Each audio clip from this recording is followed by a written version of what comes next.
Hello, everyone, and welcome back to another episode of the Cover One Roundup here live on the Cover One YouTube channel every Monday at 7 p.m. or subsequently wherever. My bad. Sorry, everyone. I had the YouTube video up in another tab, didn't realize it, and it echoed for a second, was very confused. Anyway, so this is Cover One Roundup. You guys watch on YouTube every week on Monday or subsequently wherever you listen to your podcasts. I am your host, Kyle Silagyi, joined this and every week by Cover One Features writer Rob Quinn, already in chat, hashtag Build a Dome. Rob, the people didn't like that take weeks ago, still don't like it now, apparently. Not a fan of a dome. I saw someone comment, this guy wants a dome, FML. And it's like, I don't see how that affects your life. How my desire to be protected when watching a football game in the rain, I don't see how that would affect your life. But regardless, the Buffalo Bills did not play this week. They had a bye week. But Rob, we are the hardest working people in the Bills podcast game. We don't take weeks off. Mr. No Weeks Off over here. We're working on the bye week. So we are going to run down quickly the Bills-Titans game, just like a minute or two maybe, because what's been said about, what needs to be said about that game has been said by everyone else because it happened a week ago.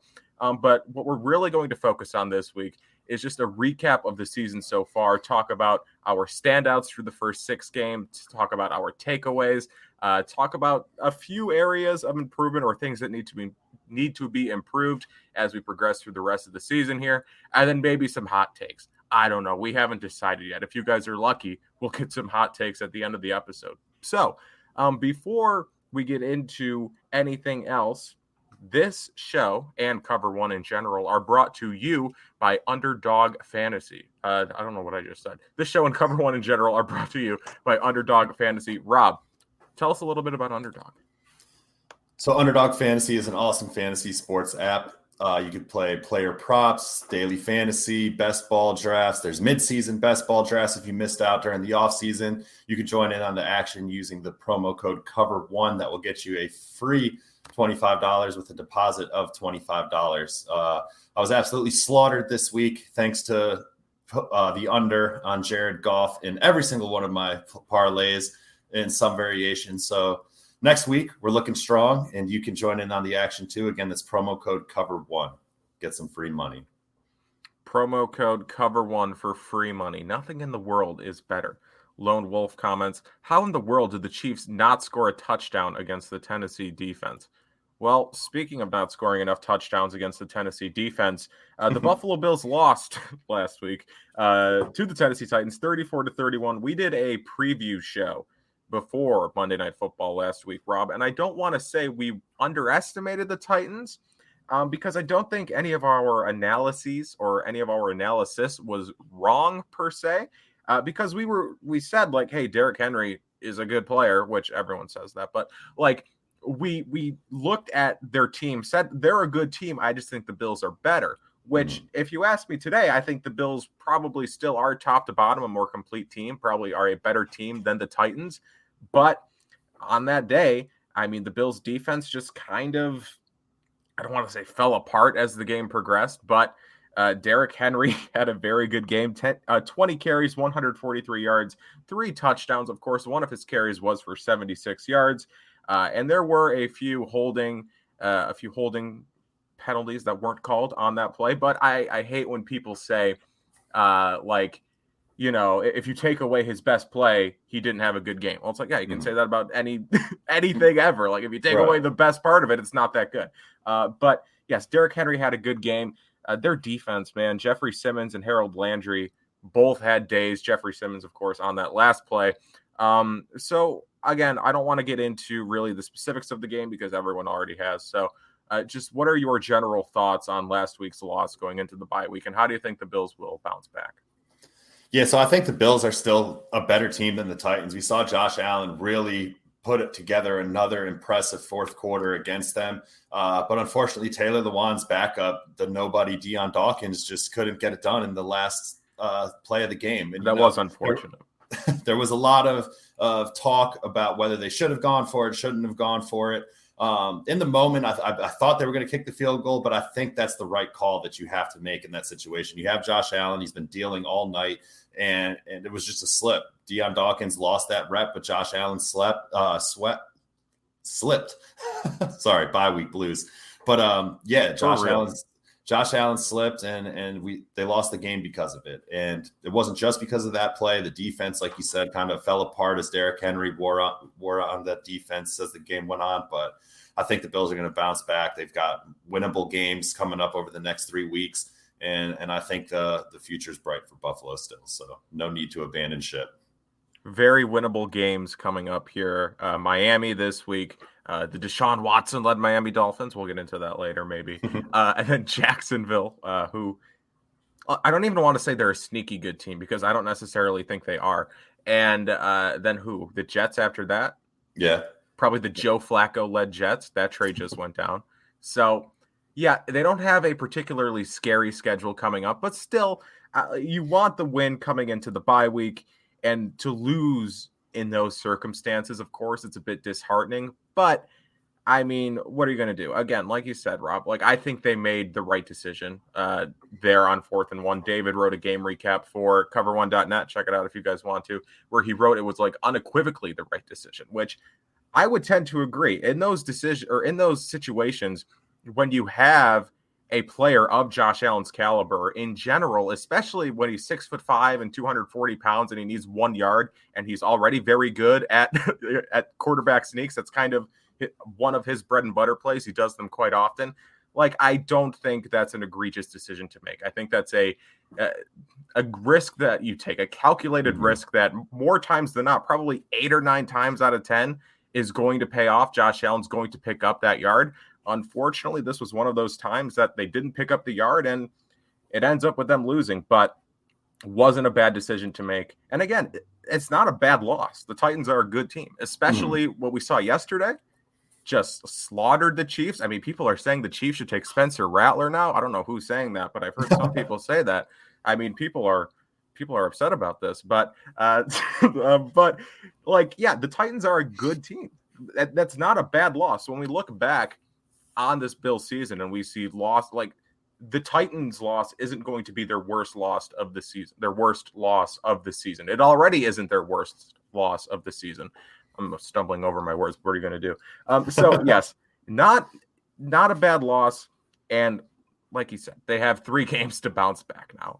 If they lose one of those, it'll be a worse loss than the Tennessee loss, but I don't think they're going to, unless Laviska Shenault has a 300-yard game in 2 weeks, which he is very capable of doing. I am going to start hammering Laviska Shenault now.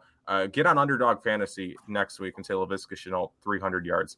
Do we have any fun comments here? Go Bills. I agree. All right, so I think that wraps up Tennessee Titans talk. Of course, the Bills unfortunately lose going into the bye week, so they have a week to kind of rejuvenate, to recap what's gone on thus far, which is exactly what we are also going to do right now. As I said at the top of the show, we are going to first look at our standouts from the first 6 weeks of the season. We each have 2 standouts, I believe, and then we have takeaways. I think we each have 1 takeaway apiece and then a joint takeaway, and then again, areas for improvement. So, Rob, I'll start with you.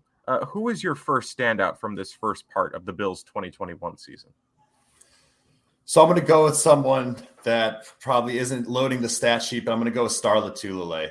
His return has done so much for this defense in terms of not just the run defense that we all knew was going to be improved by his return to the lineup, but his pass rush this season has been impressive and unbelievable, really. And I don't think that we've seen that type of play out of him ever. He's a big guy. He looks like completely slimmer. He's faster. He's quicker. He's blowing up centers. He's blowing up guards. He's knifing into the backfield. He's got 9 tackles, 2 sacks, 2 tackles for loss, 10 pressures, 5 stops against the run. This is all come and play in the nose tackle. So Star Lotulelei's return has really been a godsend for this defense that's already played very well at all levels throughout these first 6 games. And Star Lotulelei's return has been a big, big part of that. So I have to say that Lotulelei is my biggest standout from the Bills' first half of the season. He's been very good. Not going to say electric because I set the over-under at 5.5 for that. So that one doesn't count, people who placed your bets. that saying of the word does not count. But yeah, Star Lotulelei, again, just a guy who nobody really knew what to expect from him coming back this year, but I don't think anyone expected this. I don't think anyone expected a different player to see pass rush out of him. I saw somebody make the analogy a couple weeks ago. I forget who it was, and I apologize for that, but it was like getting star rush out of Star Lotulelei is when it's like when you find a French fry in your onion rings. Like, it's a nice treat to have alongside. Like, you didn't expect it, but it's cool that it's there. And that's a very accurate analogy. I think that pretty much wraps it up, right? The numbers speak for themselves with Star Lotulelei. 10 total pressures, 5th amongst all defensive linemen, or 5th on the team, sorry. Probably that's just all defensive linemen, but 5th most on the team with 10 total pressures. And that's the most of any defensive tackle, including Ed Oliver. So, like, do you think that... I mean, because I think Ed Oliver has had a good year as well. So do you think Ed Oliver has kind of helped Star Lotulelei develop this new game, if you will, at all?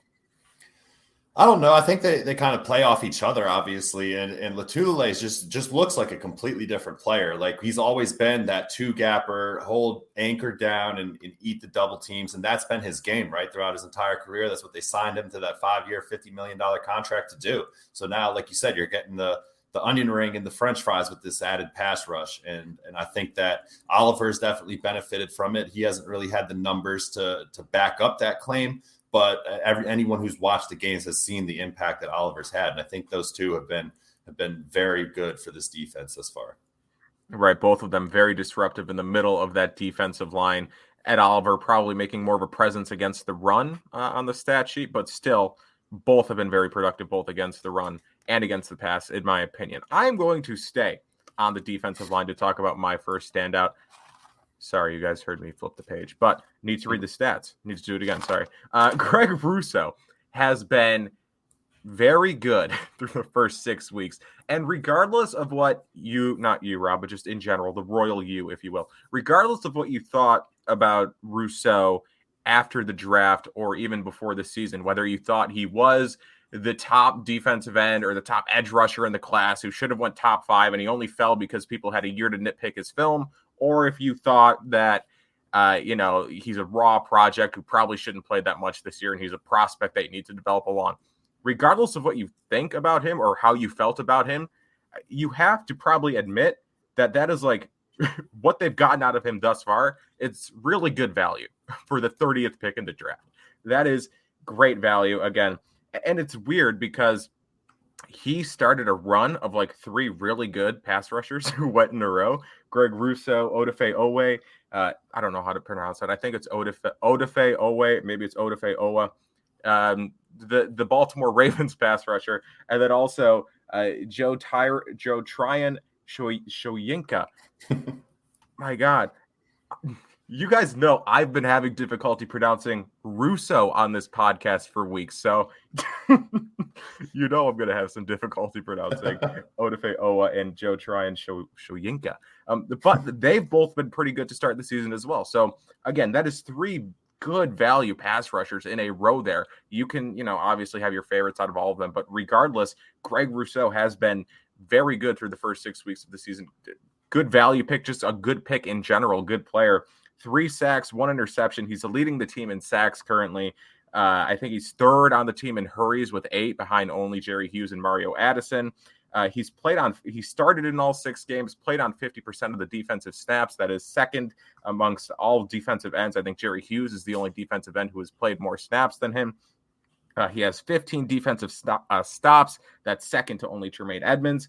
Most tackles of any defensive lineman with 15. I mean, I'm not saying really anything earth-shattering here for Bills fans. They know that Greg Russo has been very good through the first 6 weeks of the season, better than expected, better than anticipated entering this season, which, again, some people thought was just going to be a redshirt year, just a year in which he did just kind of pick his spots, develop along, but no, he's been thrust into a bigger role. Too good. He's been playing too well to keep off the field, and he's continued that through the preseason, through the first 6 weeks, been too good to take off the field for any considerable amount of time.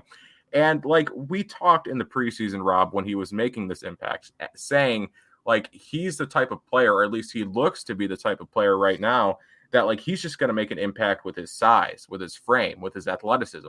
And we've seen that through the first 6 weeks of the season that he has blown up plays just by being bigger and stronger than his opposition. Like think back to the Mahomes interception, right?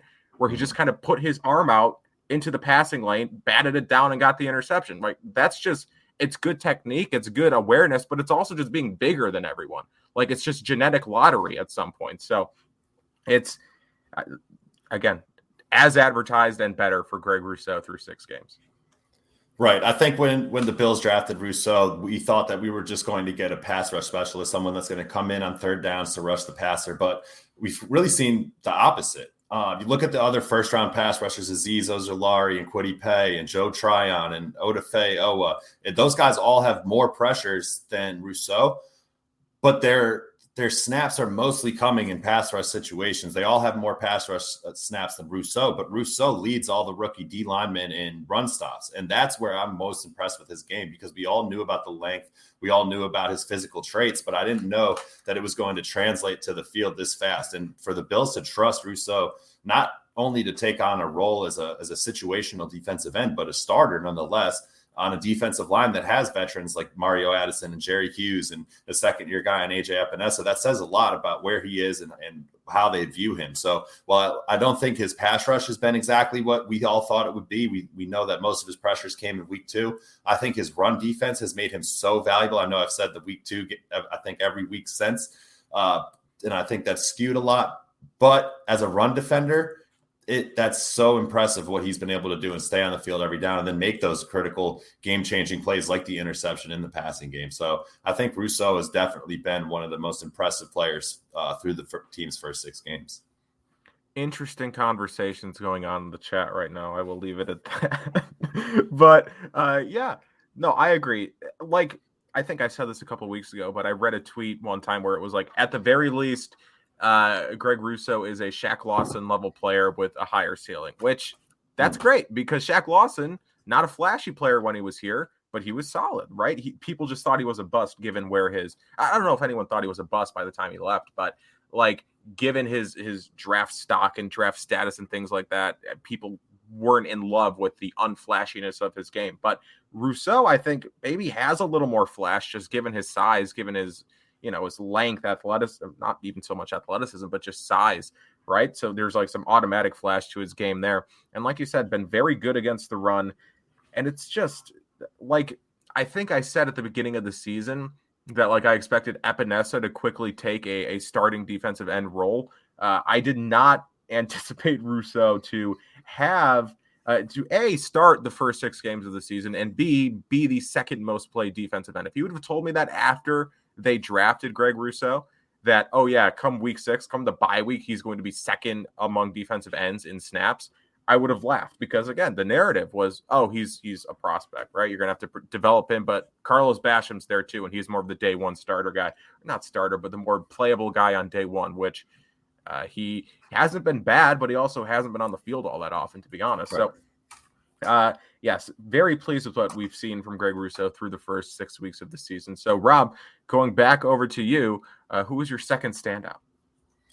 Have to go to the offensive side of the ball and have to give credit where credit is due, and that's going to Dawson Knox. I don't think anybody expected this type of leap from him. I knew that we all knew that he had this type of potential athletically, but for somebody who was basically on the bubble throughout the offseason in the eyes of many fans, the team rumors about trading for Zach Ertz, all of that. And then for him to come out and put together the offseason that he did in the first stretch of the season that he has with 21 catches, 286 yards, 5 touchdowns, he's just 2 yards away from his total from a season ago.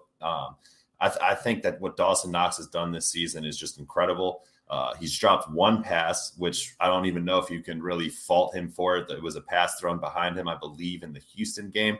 But Dawson Knox's emergence in this offense has done wonders. It's another weapon for Josh Allen. He can stretch the field. He commands coverage now because he is a weapon. He's a player that needs to be accounted for on every snap, just like Stephon Diggs, just like Emmanuel Sanders. And he's really a matchup nightmare with the size and speed and athleticism that he brings. And then in addition to what he does as a receiver, just what he does as a blocker, You see him move around. He lines up in the backfield, attached to the line of scrimmage. He really does it all. And he did suffer a broken bone in his hand, but now the reports are saying he can only miss probably 3 weeks. So the Bills are in good shape there and look for Knox to continue his dominance. Is it Tommy Sweeney time? Might be. I don't understand. This is the only thing that worried me about keeping 2 tight ends is a situation like this where one of them would go down and then you're stuck with a Tommy Sweeney. So I don't know if they're going to call up Quentin Morris or if they're going to try to sign someone for a couple weeks. But that's another issue in itself, having to learn an offense if you want to really contribute. So I think it's probably Tommy Sweeney time, and they might sign someone as a backup. Tommy Bahama time, baby. They still have, like I said, Quentin Morris on the practice squad. I believe they have Kahale Waring on the practice squad. I would say it was time to make that Zach Ertz trade, but he just got traded. I mean, they could call Arizona and just be like, "Hey, can we do this? Can we have him?"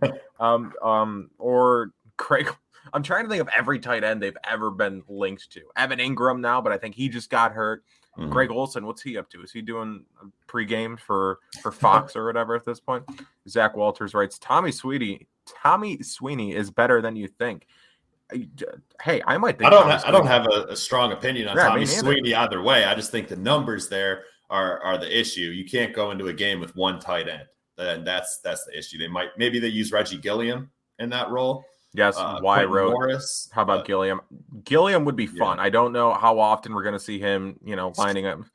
Yeah, stretching the field, but I think Sweeney you can count on to be that receiver, and Gilliam they'll probably move around and utilize him a bit more in these next couple weeks. OJ Howard, Trey says, I love OJ Howard, but I don't see them making a deal for anybody or giving up draft assets for a player right now.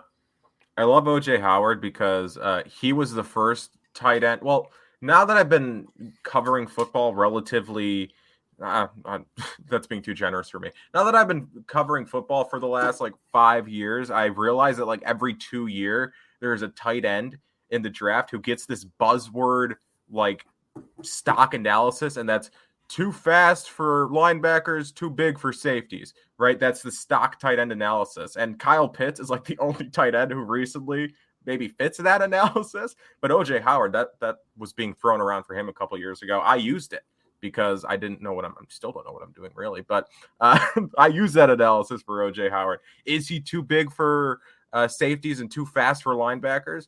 I don't know, because has he done much in the NFL? He had a big first year in the season. And then when Bruce Arians got there, he just stopped using him. It's his fault. Yeah. No, I do think we're going to see an increase in role for Reggie Gilliam. I do believe we saw Gabe Davis last week. I might be wrong, but take a few of the up back snaps that Dawson Knox sometimes gets. So that could be fun if we saw Gabe Davis kind of.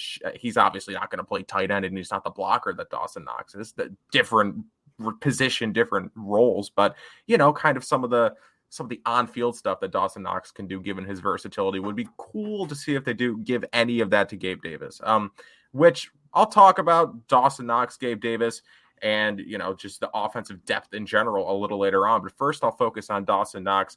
As you said, 286 receiving yards. That's 8th in receiving yards amongst all tight ends. Five touchdowns is still first among all tight ends. He has an average reception of 13.6 yards, and that's 5th amongst tight ends with at least 10 receptions.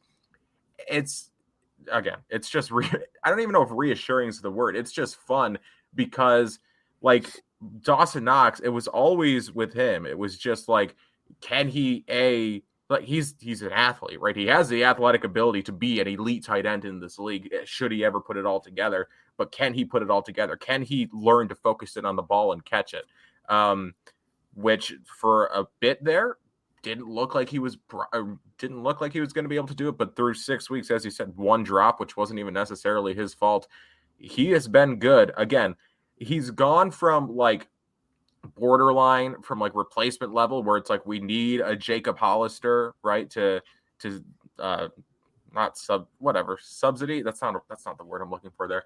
To play alongside, or a 1A 1B type thing at tight end, to be comfortable to the point where no, he's just a prolific starter. You can start Dawson Knox at tight end and you're in good shape. So Yes, that is good. Good analysis on Dawson Knox. I will move on to my standout, my second standout. My second standout is also on the offensive side of the ball, and it's Emmanuel Sanders. Somebody wrote earlier asking about Emmanuel Sanders. Well, here we go. Here's some Emmanuel Sanders talk. He, again, has been everything as advertised, plus more. There was some discussion entering the season, maybe not entering the season, but like around the time that they signed him in free agency, whether or not he was a significant upgrade over John Brown. I thought he was an upgrade, but I didn't know like how big of a margin they were increasing by. Like obviously Emmanuel Sanders is a better player than John Brown, but we saw what John Brown could do in this offense. So I didn't know what Emmanuel Sanders, if he could, I know he would offer more. I just didn't know what else he would offer. Besides, obviously they're different players, but I just didn't know how big of a leap the Bills offense was making. It turns out pretty significant. At least, I mean, John Brown was hurt for a lot of last year, but Emmanuel Sanders has been very good through the first 6 weeks, better than John Brown was last year. Again, hurt, but even when he wasn't, I mean, peak Emmanuel Sanders is better than peak John Brown, in my opinion. And I think Emmanuel Sanders improving here, or not improving, but succeeding here, is kind of a testament to the progression Josh Allen has made. Like if you think back to 2018, the offense sucked, right? The offense sucked through the first couple of weeks through Josh Allen's season. They start getting good after they add speed, after they get Robert Foster, Isaiah McKenzie, and then that offseason, they go into the offseason with the strategy of, okay, we need speed. So they get John Brown. They also get Cole Beasley, who's not a speed guy, but you know what I mean. So they bring in John Brown to kind of continue with that speed attack. But through the past couple of years, as Josh Allen has progressed as a better short to intermediate passer, it's clear that like he can succeed with route runners, right? They bring Stephon Diggs in, one of the best route runners in the league. Cole Beasley has been good, one of the best route runners in the league. They bring in Emmanuel Sanders now, who's one of the best route runners in the league and also has that big playability downfield. He's faster than most 34-year-olds, I would say. But it's just Emmanuel Sanders succeeding is a testament to not only himself, but to also the development that Josh Allen has made, that Brian Daboll has made, the Bills offense has made in general. So to focus in on Emmanuel Sanders, just some numbers here. Third in receptions on the team in 24, third in targets with 39, second in yards with 413, second in touchdowns with 4, first in big plays with 8, big plays, of course, defined as plays that went for 20 or more yards, receiving plays.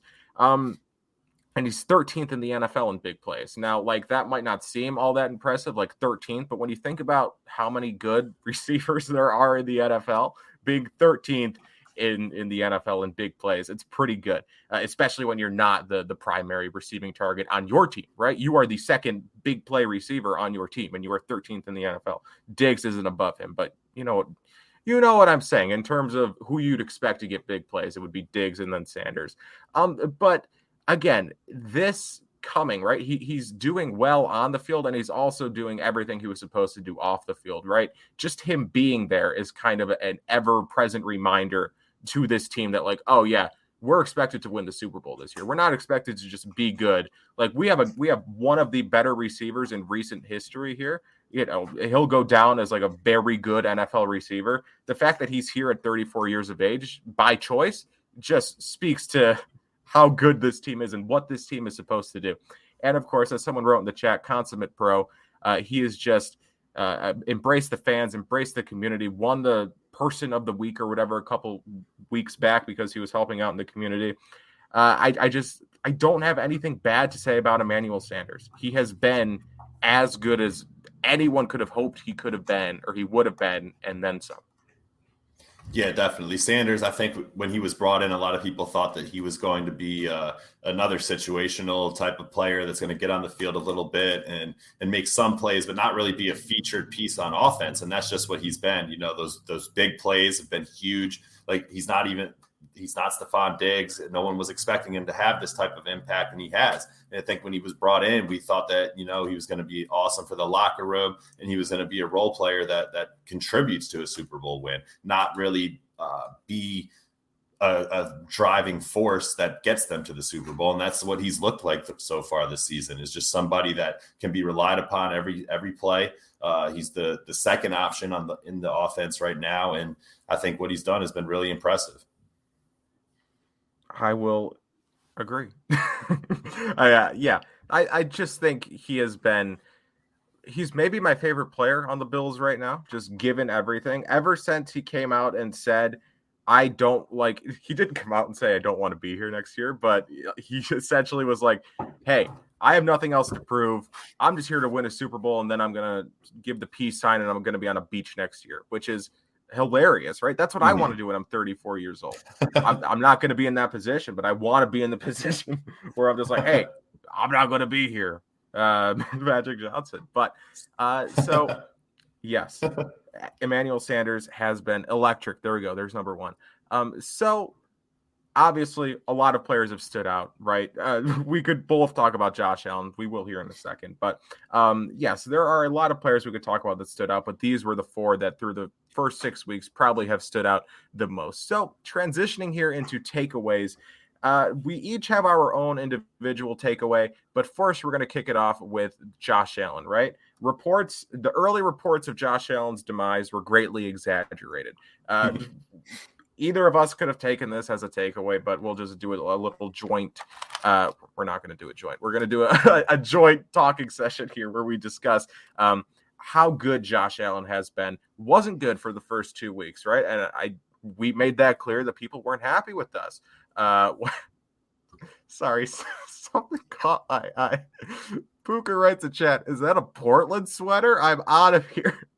I just love the idea of someone going onto a video and being like, that guy's gone to Maine. I'm out.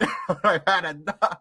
I don't know why that's so funny to me, but yeah, Josh Allen was not good first 2 weeks of the season. We shared that opinion on this podcast. People weren't happy with us, but since week 3, dude has been money. Dude has been on point. Probably one of the better quarterbacks in the league thus far in the season. Has 1,700 yards, 15 touchdowns through the air, 2 rushing touchdowns. Early on, he was just struggling, right, with like routine throws that he's typically made. At times looked like 2018 or 2019 Josh, but since then he has been very good against Washington, very good against Houston. It was even good against Tennessee, right? Drew Brees said, he was a good pair of shoes away from having another win. So what do you have to say about Josh Allen, if anything? Yeah, after the first 2 weeks, I know we were all pretty concerned and thought that he was getting rattled too much. But in the week since, he's really put the team on his back, put the offense on his back, as he did in the Kansas City game. He started to in the Tennessee game, but just wasn't able to finish. But this is the Josh Allen we knew from last year. And I think that with the bye week comes at a perfect time. You can kind of regroup and fix some of the issues like the red zone, which we're going to talk about in a little bit, and really get this thing rolling, because the Bills, they're 4-2 at the bye. I don't think anybody thought they'd have 2 losses at this point, but the way they played in these since the opening week or 2 of the season has been much better. And I think that's all due to Josh Allen's improvement. Yeah, I just think it's funny that there's still some sentiment like where it's like, okay, yeah, but he started the season bad, right? He had 4 good games. Let's see if he can continue this through the season. And it's like, well, he only had 2 bad games. So like where these numbers aren't adding up. Like, are you officially over the regression fear? Like, can we I think I am, right? I think I'm ready to put that in the past. Yeah, I don't think you can really even look at that anymore. And you could talk about the defenses that he's faced that haven't been that great. But at the end of the day, everyone has to play these teams. And Josh Allen is just making it look easy. And not only just easy, but just ridiculous, some of the things that he's doing on the field. And if you want to say that this is regression, then I don't know what to tell you or what kind of game you're watching. Yeah, we're not watching the same football games. So yeah. I will focus in on my – no, that's not the thing. Yes, I want to talk about the cast of offensive weapons that Josh Allen is working with, because they have been even better than expected through the first 6 weeks. And so this was something that a lot of people, I think, anticipated, right? I think people going into the season were like, hey, they have a really good cast of weapons, probably one of the better cast of weapons in the league. And they've been probably even better than anyone could have expected them to be. Stephon Diggs, people aren't happy, or I don't want to say that. There are people who like would like to see more production, but I mean, given how the rest of the team has done, like that's the thing is you could look at like Stephon Diggs, Cole Beasley, and Gabriel Davis and be like, oh, they're not producing as much as I anticipated them to. But also the offense is still near the top in every statistical category. Like, it's not really the run game, but that's a different story for a different time. Like, the Bills' offense is still near the top of the league in every category. It's still maybe one of the best units in the league, maybe like a top 3 offensive unit, despite the fact that people want to get the ball to Diggs more, get the ball to Beasley more, get the ball to Davis more. It's just an embarrassment of riches is what it is with Stephon Diggs, still an elite receiver. Emmanuel Sanders just went on a whole little rant about Emmanuel Sanders, not rant, but Cole Beasley, when he's involved in the game plan, has been very good, as evidenced in the Tennessee game. Dawson Knox, just talking about Dawson Knox, has been very good. Singletary and Moss have flashed. I don't think they're like – I still don't think they're like a great duo by any means, but with Allen, right, when you consider Allen in that rushing attack, it's a strong rushing attack. And then again, this is all without this offensive explosion, this good – or this evidence, right, of this cast of offensive weapons being elite is all without Isaiah Mckenzie or Gabe Davis having really any roles to speak of at all. Isaiah Mckenzie only has 5 touches on offense. Gabe Davis only has 10 targets, 6 receptions. People are saying in the comments that Gabe Davis actually isn't good, which is an interesting, again, as I said earlier, interesting discussions going on in the comments. But yeah, but even regardless of how you feel about Gabe Davis as a player, he produced last year, right? Objectively, he had a good rookie season, and he's not really part of the game plan this year, but it's not a huge deal, right? And I personally am confident that if Sanders or Diggs were to go down or something, that Davis could step in and the offense really wouldn't miss a beat, that the offense would still be able to produce at a relatively high level. So again, it's just, it speaks to the depth that this team has offensively, this cast of weapons, this cast of characters that they have on the offensive side of the ball. And it is part of the reason why Josh Allen is succeeding, why Josh Allen has bounced back and is now playing at that MVP caliber or MVP level yet again. It's because he still has Stephon Diggs. He still has Emmanuel Sanders. So I guess, yeah, just my one takeaway besides Josh Allen hasn't regressed and is still very good is that the offense, the offensive depth, the offensive weapons is one of the best units in the league, and it's even better than we thought it was going to be. Yeah, I mean, last year I think we got spoiled with Stephon Diggs and Josh Allen's connection, and it was just bomb to Diggs, bomb to Diggs, bomb to Diggs, and he was having these monster games all season. But this year, you really see Josh Allen distributing the ball to multiple playmakers, and every week someone's having a huge game. That first week it was a little sketchy, but then you have Devin Singletary with that big run to start the Dolphins game, and then you have the Dawson Knox monster game against the Chiefs, and Diggs is still getting his 9-10 targets and making plays, and Sanders is making plays. It's just every week it's a different player, and it's just an embarrassment of riches, like you said, and they don't need to rely on Stephon Diggs having a 10-catch, 140-yard, 2-touchdown game every week, because he's still getting his touches while other players are making the most of their situations as well. So I couldn't be happier with the Bills offense this season. I think they definitely have some things to work out, which I'm sure they have gotten to work on over the bye week. But I think that when you look at the 6 games that they've played and who they've played and everything combined into one lens, I don't think you could really be that disappointed with the weapons that the Bills have this year. No, they, again, even the guys that we had question marks about just have been good. With Dawson Knox, just Singletary and Moss. Again, people are saying, like, I don't love the Bills' rushing attack. I don't either. The Bills are 11th in the league in rushing. Like, we could sit here and be like, the Bills' rushing attack's not good. Well, they're nearly top 10 in the league. Like, that's just hallmarks of a great offense. And embarrassment of riches is probably the best way to put it. When a major complaint is the 4th round pick from last year isn't playing a big enough role, like I can't complain. Like they're very good. So Rob, what is your second or first takeaway, whichever. Well, Whichever number. I'm just going to flip it to the other side of the ball. The defense has played way better than I expected. I think that we all thought that this defense was going to take a step forward with Star Latule's return, but we said this a while back that it was just something we were like, oh, Star's back. The run defense is going to be better. But I think as a whole, as a unit, the defense has really come together, and you could see that they're playing off each other. The secondary is communicating well, playing in pretty much their fifth season together. For the most part, as far as Hyde and Poyer and Trey White. And then Levi Wallace has played way better than expected, allowing 17 receptions on 29 targets, only 154 yards allowed.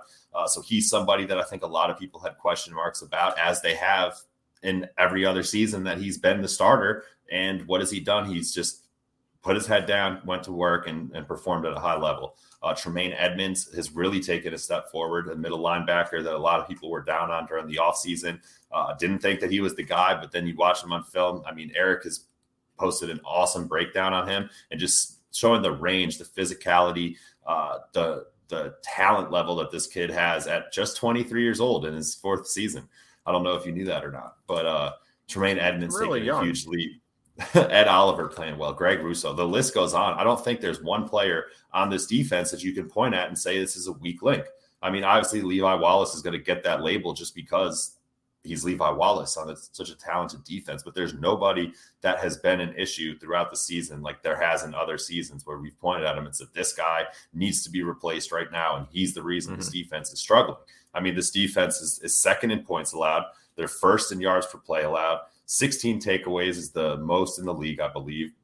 They've only allowed 5 passing touchdowns, which is first. They've broken up 33 passes. Just the stats for this defense are unbelievable. And even with the monster Derrick Henry game, their 538 rushing yards allowed are still fourth in the league. So, I mean, this is a defense that has really impressed me in every level, whether it's pass defense, run defense, takeaway numbers, any way you skew it and look at the statistics, they've dominated. And I don't think anybody saw this coming. I certainly didn't see this coming. I've talked about on this show in the past where it's like, especially when you compare it to the Buffalo Sabres, where it's like everything that can go wrong will go wrong. Murphy's Law or whatever that is. Or wait, no, I don't know. That might be Murphy's Law. But with the Bills, it's opposite, where it's like everything, like when they make a move, whether it be a draft pick or a signing or a trade, whatever, like you think like, okay, best case scenario, this is what it's going to be. And more often than not, that's how it plays out. For some reason, that's just how it's worked under Bean and McDermott. It's like outside of Kelvin Benjamin and Vontae Davis, right? Like everything else has gone according to plan, according to like best case scenario. That's how it's gone. So like entering this season, it was like, oh yeah, if the Bills, want to make that leap and be a Super Bowl contender, win the Super Bowl, they need that defense to get back to 2019 form. Well, it has, and you could argue even better than it was in 2019. The defense has been very good through the first couple of weeks. As you said, there's no Phillip Gaines this year. There's no, I can't even think of another random defender weak link from years past.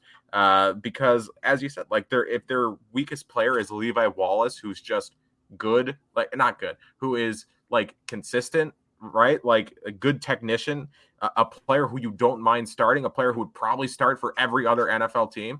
If that's your weak link, that's not a bad situation to be in. As you brought up the stats, even with a bad game against Derrick Henry statistically, just the fact that the team is still near the top in rushing defense just speaks to how crazy they were playing against the run before that. I don't think they had allowed a touchdown to a running back, a rushing touchdown to a running back entering last week. And then they allowed 3 to Derrick Henry, but that's besides the point. But yes, I just think, as you said, no one expected this. People thought, right? Hypothetically, it would be nice if the defense got back to that point. I don't think any of us realistically thought that it would get back to that point and arguably exceed it.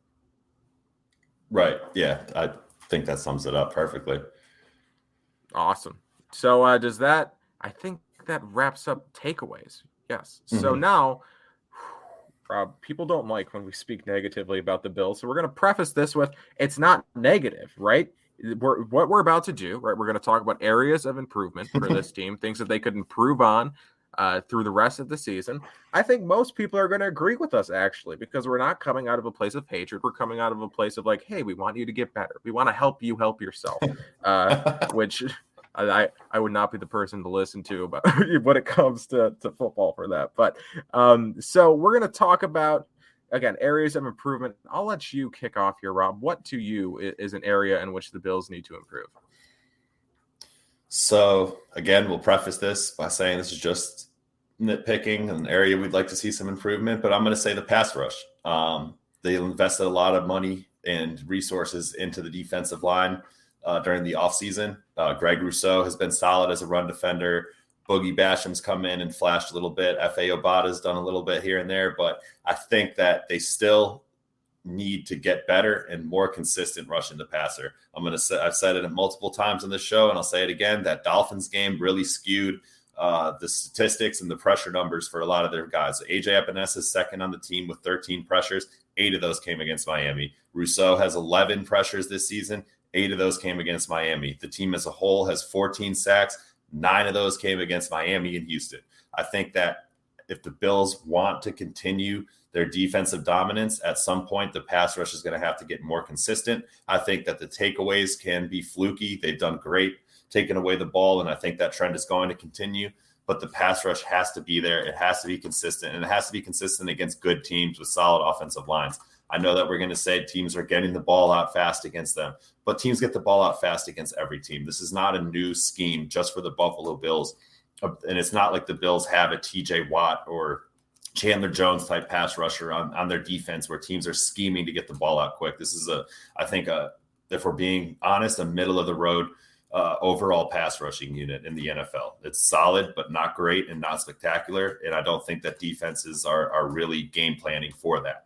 So I think that I'd like to see more out of the pass rush and more consistency. Yeah, I was a bit disappointed with the pass rush last week, especially when we talked on the preview show about how Ryan Tannehill had been sacked like 20 times for the first 4 games or whatever, 5 games. Like the most sacked quarterback in the league, his pressures to sack percentage was something insanely high.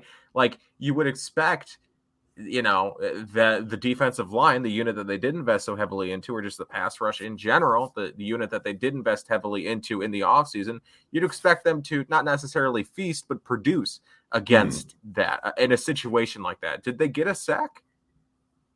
No, I don't think they did. I don't think they did. I remember them getting like close maybe a few times, but they didn't really take advantage, at least not to the extent in which I expected them to take advantage of the fact that Ryan Tannehill was getting sacked a lot and the offensive line was struggling in pass protection. They really didn't take advantage of that all that much, surprisingly. So I do agree that like the stats at this point are inflated. But again, when the sample size is 6, right? And like you brought up that a lot of the pressures were in the Houston and Miami games.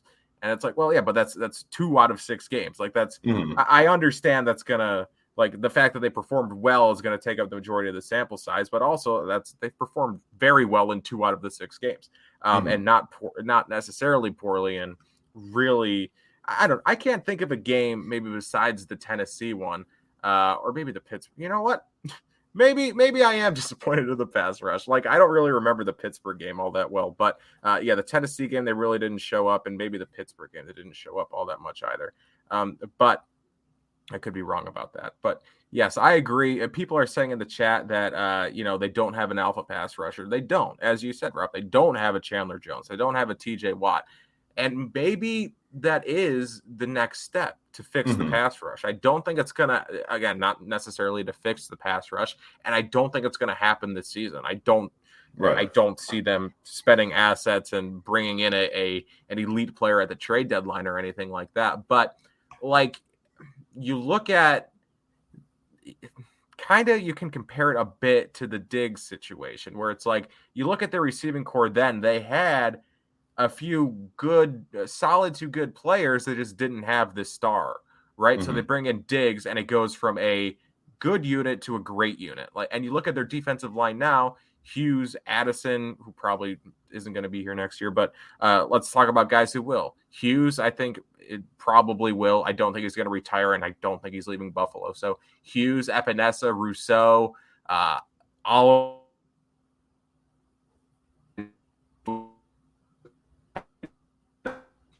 This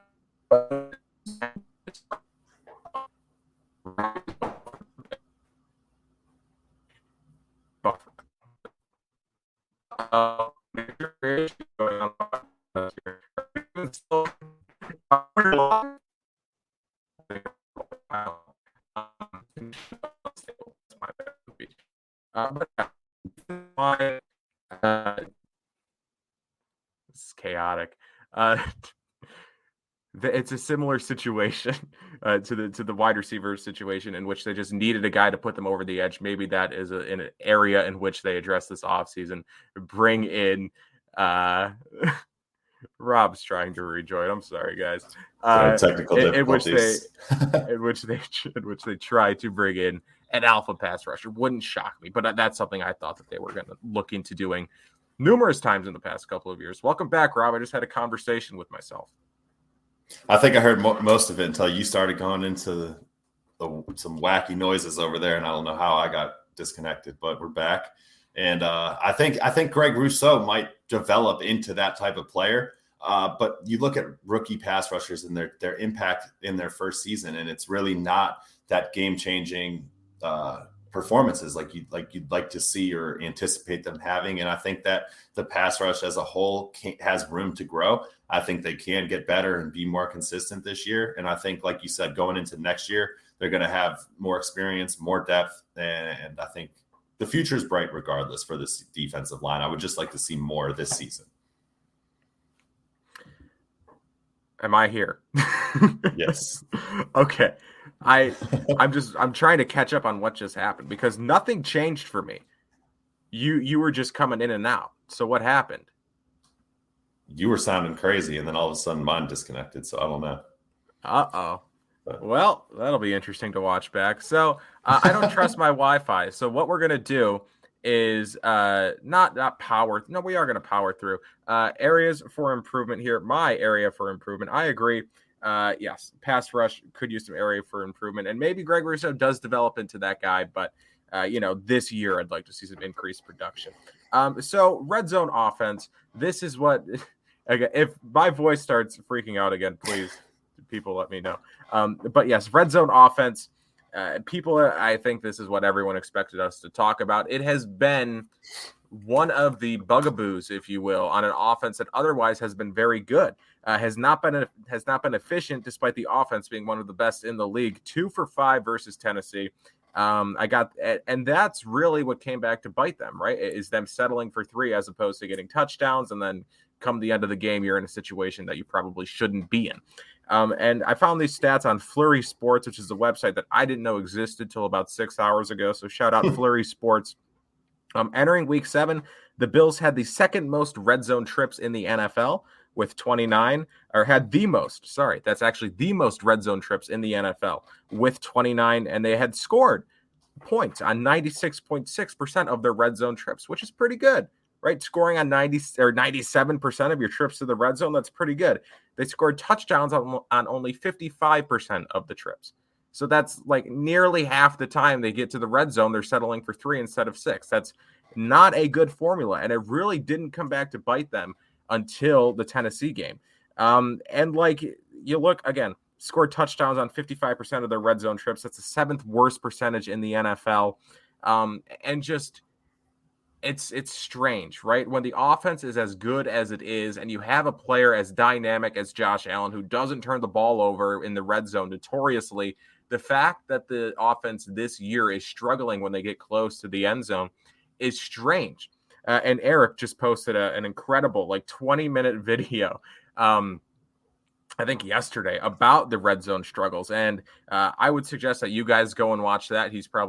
I know he did a better job explaining this than I'm about to, but he talked about the play calling in the red zone and how roughly 25% of the plays that the Bills have called in the red zone this year have been RPOs, which are, he said they've been effective near the goal line, right? When you get into the deep red zone, they've been effective, but otherwise, when you're calling them not up against the goal line, maybe 20 yards out when you're calling RPOs, defenses are playing in a way where they're making Josh Allen hand the ball off, right? They're being soft on the edges, making Josh Allen hand the ball up the middle and taking the ball out of Josh Allen's hands. right? They've run the ball 43 times and they passed the ball 50 times in the red zone. Maybe that should be, a bigger a bigger margin toward pass. Maybe Josh Allen should be using his arm more in the red zone. I don't know. So, Rob, to you, what is the cause of these red zone struggles, and how do you think they fix them? Yeah, I think it just comes down to execution. And like Eric pointed out, the RPOs, I mean, they have to figure something out. I mean, Dable is a smart guy. We all know that. And he'll definitely go back and watch these 6 games and figure out an answer for it. But I think that you need to overcome these issues in the NFL if you want to be that Super Bowl champion team. You can't just run these same style of plays that defenses are catching on to and succeed, because it just seems like when the field gets shorter, the options get more limited for Josh Allen, and you want to see him pass the ball in these situations. He has elite separators who can get open in the end zone. I mean, years ago, we thought it was the big size guys that really made the impact in the red zone, but you look at, it's the shifty guys that get open and can run those angle routes or crossers and really beat the man coverage that a lot of teams run down there. And I think that the Bills will find an answer for it. It's been frustrating because you look at the stats right now, and the Bills, I think, have the 6th or 7th most red zone touchdowns in the NFL right now, with the teams ahead of them playing in that extra game. So it's frustrating that the numbers and the efficiency isn't there, but I think it's something that they'll get sorted out. This offense is just too good. The coaches are too smart to really not have a plan to resolve the issue. I agree, right? And that's why, like, at the start here, like, I tried to make it clear that, like, it's weird that they're not scoring touchdowns when they get down there, because I believe they were effective in the red zone last year, right? They were, like, very effective in the red zone. I think so.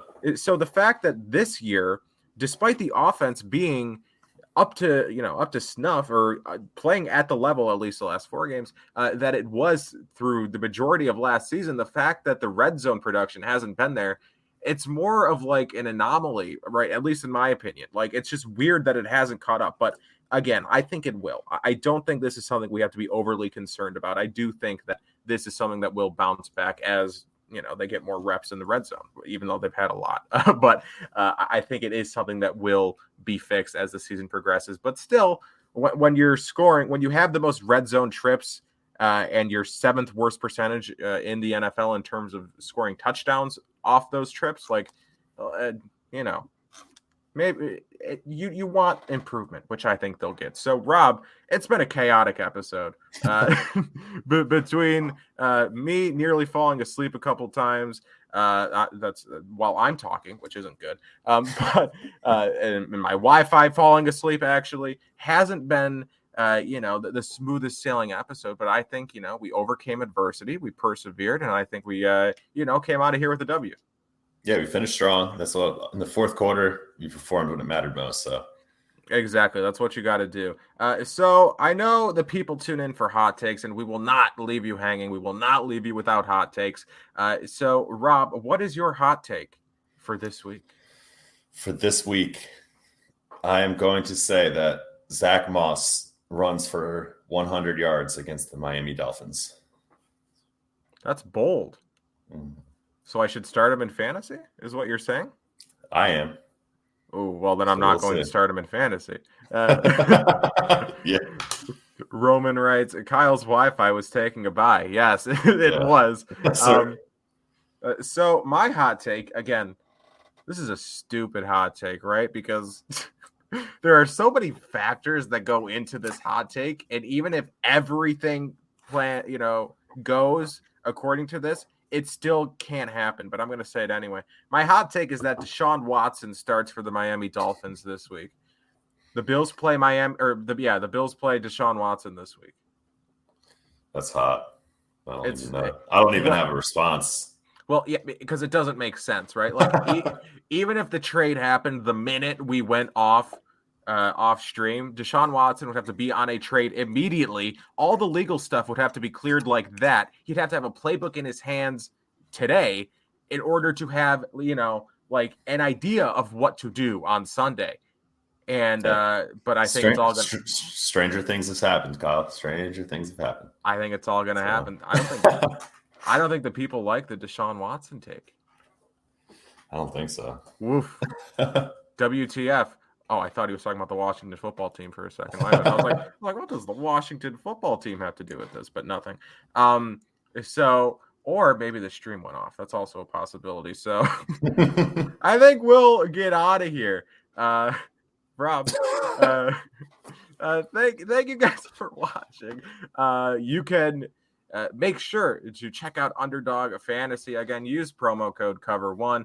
Make sure to subscribe to Cover1 Premium if you are interested.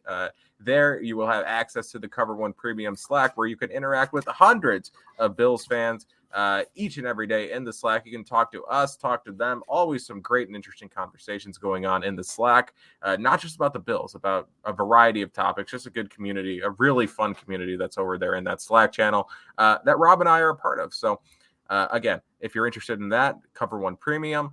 Make sure to follow all the Cover1 people on Twitter. Make sure to subscribe to the Cover1 YouTube channel, to the podcast feeds, do all that good stuff. So, Rob, where can people follow you on Twitter? You can follow me at RobQuinn619. Here we go. Hot Lone Wolf writes, hot take, Kyle will never have a real hot take.